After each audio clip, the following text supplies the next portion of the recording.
Journalist and author Stevie Cameron spoke at St. Thomas University on Thursday night. Her lecture was about Robert Pickton, a man she's written 2 books about. Bailey White was there. She has the story. Stevie Cameron spoke to a crowded house on Thursday night. She spoke at McCain Hall on Stu campus, which is also where she's the Irving Visiting Chair of Journalism. The topic of discussion was Robert Pickton, a convicted serial killer from Vancouver, BC. Pickton, seen here, has been convicted of killing 6 women and is sentenced to life in prison. He has confessed to killing 49 women, but trials for those women will likely never be held because of the huge cost of holding such trials. Cameron thinks all the victims deserve their day in court. And now they know that Diane will never receive the justice that she deserves. Cameron spoke at length about the type of women who were murdered by Pickton. She found that most victims were sex trade workers, drug addicts, and victims of abuse. She thinks the media would have covered the story more if the victims were from a higher class in society. We need to understand this story and how these women were ignored. We need to understand why people like to say, "Oh, these girls made their choices." I don't believe that. You look into the history of these girls and you will find not one that wasn't abused as a child. Student Jody White is glad she came. She says she learned more about an important case in Canadian history. I thought she was a really good speaker, a really delicate voice, so she really told the story with passion. And of course I thought it was interesting how she gave faces, she put faces to the names and you know, really brought the characters to life. Cameron, who spends her days upstairs in McCain Hall, says the project took an emotional toll on everyone involved. I learned a lot about the women, and when you learn a lot about them, you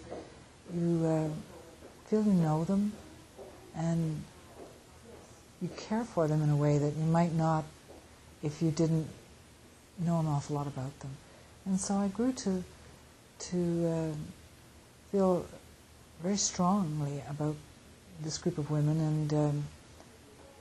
and I wanted, and I think all of us who worked on this story, think that they matter. We know that they matter. Cameron's next book, The Pig Farm, will be released after the publication ban on the Pickton case is lifted. The book will talk more about Pickton and the victims that Cameron has come to feel so strongly for. For Stu Journalism, this is Bailey White. It's Human Rights Week at St. Thomas, but a new class is suggesting that 1 week isn't enough. Evan Bauer has more. St. Thomas University is having its 3rd annual Human Rights Week. It's a beneficial week for students taking part, yet some argue that its effects are idealistic rather than helpful due to its short nature. Dan Blay, a volunteer for Intercordia, suggests a hands-on experience is what people really need. Yeah, it's a program coming to St. Thomas that is it's helped organized and sponsored by Jean Vanier, who is a founder of L'Arche, and it's a program coming to Stu that helps promote cultural awareness, and basically through a culture shock experience. The program sends students to live with a family in an impoverished nation for 2 months. The trip is paid for through school aid and fundraising. While a week of seminars can inspire students, the course hopes to change lifestyles through direct exposure to injustice.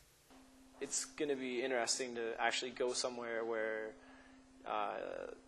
like you see people living on the streets all the time, not just like in a city situation but living in villages, or it's just going to be totally different, and you come back and share that with others, to see like their different norms and values, how they coincide and differ from others. While human rights lectures garner interest, it's questionable whether people still care after the lecture's over. Intercordia hopes to take a more serious look at the issues. So it's good for promoting that, but on the other, it can also be taken as it's just a week, and then you don't have to really worry about it anymore. Like, I went to that talk, and I kind of feel good about it now. Kind of like the guy who goes to church on Sunday or something. Students inspired by Rights Week lectures can use programs like Intercordia to further their interest. For more information on the program, check out Margaret McCain Hall on October 30th for an information session. I'm Evan Bauer for Stu Journalism. And now we go to special media correspondent Matt Robertson. UNB is investigating allegations that one of their law students is running a hate website. This website calls for the genocide of the mentally disabled among other visible minorities. He's reportedly a member of the Canadian Armed Forces, which means he could be tried militarily as well as publicly. A fellow student found the site online and reported it to the university. Police are investigating but have not filed charges as of yet. Commercial development on the UNB woodlot is continuing to expand.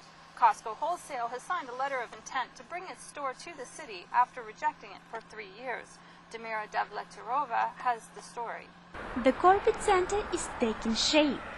Big box stores like Home Depot, Pizzetta, Dollarama, and 2 new eateries are open for business here.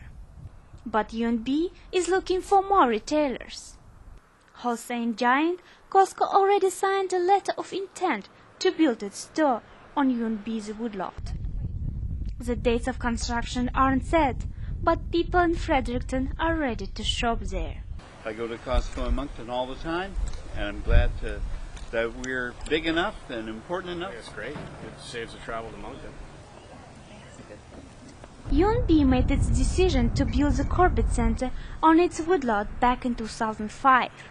Even though it's 1/3 complete, it has already created 500 jobs for the local people. But it's not the type of development Kerry Crowell, political science students at the University of New Brunswick, wants to see in Fredericton. As far as the development being driven by growth, I don't think at this point Fredericton is at the point that it's growing so much that this development is needed.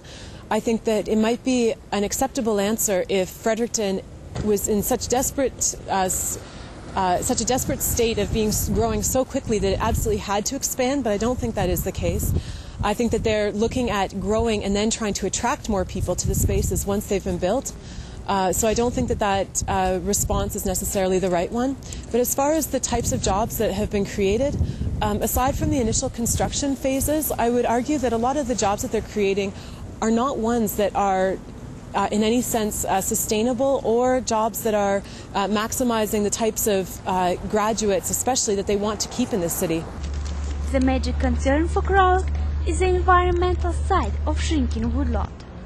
She wrote an article to the student newspaper to flame up more discussions on how the woodlot should be used. Respect for nature, I don't think, is actually being observed by an administration that in some of its publications say that it actually cares about the environment and being environmentally conscious, and it's the contradiction in terms of what their advertisements say and what their actions say that to me is most upsetting and really frustrates me. But the decision is made, the contracts are signed. For the city planner Meredith Gilbert, more work to do. She says the city has to ensure that all new businesses at the Corbett Center follow the regulations. Heard that Costco is being pursued at this time by the developer. They would have to come in for proper approvals to ensure that zoning, the use is in accordance with the zoning. But also in the case of something as big as that or another phase of this site, we would receive a site plan. We would make sure that parking and landscaping are in keeping with the regulations of the zoning bylaw. Damira Davletarova, Stu Journalism. Thanks, Damira.